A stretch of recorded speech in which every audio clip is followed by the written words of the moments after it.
Thurston Keller, and I'm BOEM's Oregon Intergovernmental Renewable Energy Task Force Coordinator and BOEM's lead for the state of Oregon. And we want to thank you for taking the time to attend this important meeting today. So let's get started with an overview of offshore wind planning in Oregon and some of the work BOEM has done. Today, we're going to provide you a 45-minute overview of the Bureau of Ocean Energy Management's offshore wind planning work in Oregon, including outreach and engagement to identify initial call areas, which led us to work with NOAA's National Center for Coastal Ocean Sciences on a spatial suitability modeling process, which we incorporated into our planning process. After that, we will talk about BOEM's next steps, including opportunities for public involvement. Next slide. As many of you are aware, the task force has held 4 meetings since 2019, focusing exclusively on offshore wind planning. In September of 2019, BOEM and the state discussed a planning approach for offshore wind, and the result of that meeting led BOEM and Oregon's Department of Land Conservation and Development to create a draft data gathering and engagement plan for Oregon. And in June of 2020, the task force gathered to discuss this plan, and the result of that meeting was a final plan using input from our fellow task force members. And then BOEM and the state implemented the plan, so creating the Oro Wind Map portal for data collection through a publicly accessible data portal, and since 2020 have held numerous meetings and several workshops and webinars. In October of 2021, we reported back to the task force on the progress of our outreach, and we discussed what we heard and shared the data that we'd gathered.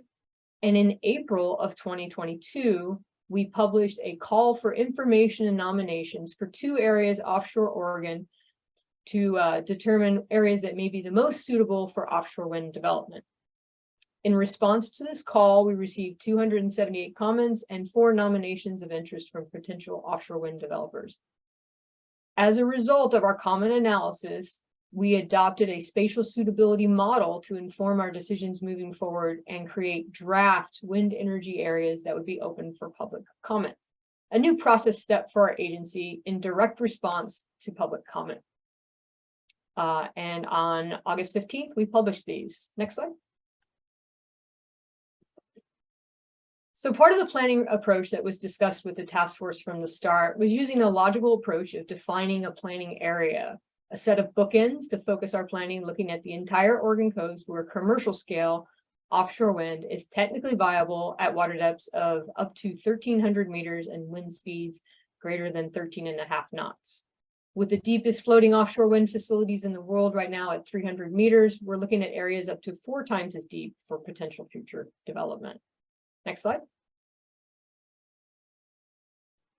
So the call areas were designed to avoid steep slopes of greater than 10 degrees, which is found along most of the continental shelf from roughly 1,300 meters to 3,000 meters offshore Oregon.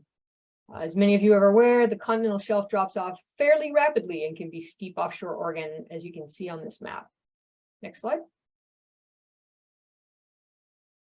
So a little background on the call area. BOEM selected a buffer from shore of 12 nautical miles, avoiding a large portion of nearshore fishing and crabbing locations, and also reducing visual impacts from shore of potential development. This is also where there is more concentrated wildlife, including shorebirds and migratory species routes such as whales. Next, following this logical approach, we considered wind speeds. Large-scale commercial development, as I said earlier, requires a wind speed minimum of approximately 7 meters per second, according to the National Renewable Energy Lab. That's about 15 miles an hour on a steady state. These speeds also contribute to lower costs of energy, known as the levelized cost of energy, or LCOE, which is an important factor in economic feasibility of development.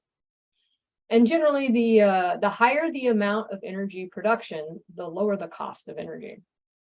BOEM also considered paleo shorelines offshore Oregon, which are seen here in orange and outlined in red, and designed the call areas based on the results of a scientific modeling study of ancient paleo shorelines off the Pacific coast.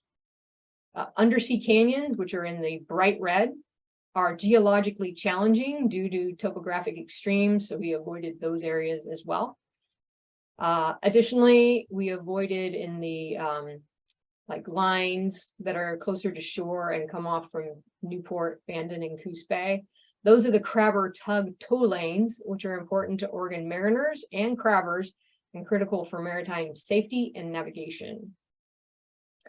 We also avoided, to the maximum extent practical, the existing undersea telecommunication cables, which you can see on the map are concentrated in northern Oregon as well as the Coos Bay area. Next slide. We've also been looking at VMS modeled data up to 2021 for some of the major fishing sectors offshore Oregon. And as this map and the previous one show, there is no areas without some amount of conflict. And as Director Klein mentioned, the ocean is a very busy place, and there's many factors to consider in planning. And balancing all these factors together is a real challenge. Next slide. So BOEM published 2 call areas about a year and a half ago, which was last April. This was a culmination of all the outreach and balance of those initial considerations previously shown in the maps I just shared. The 2 areas had potential for about 14 gigawatts of renewable energy for public use. Next slide.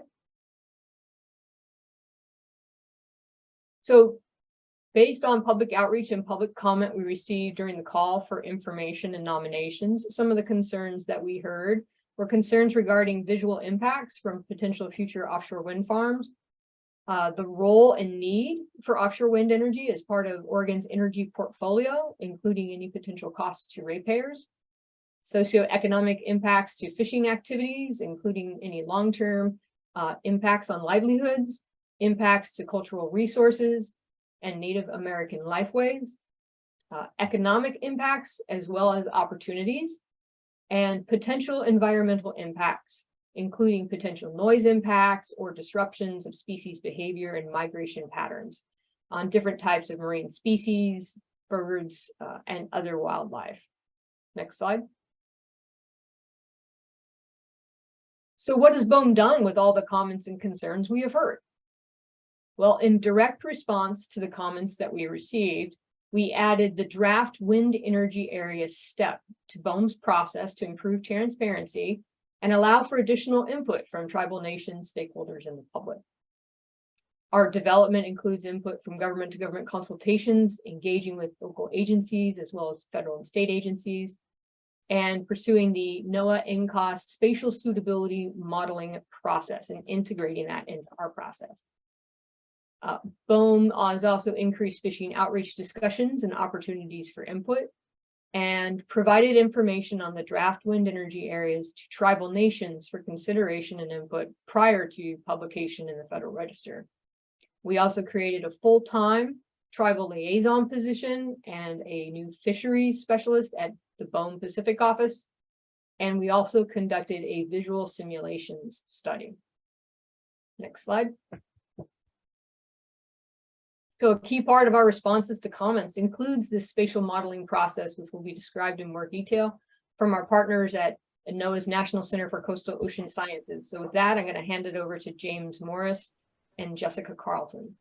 Thank you. Yeah, thank you, Jean. It's a real pleasure to be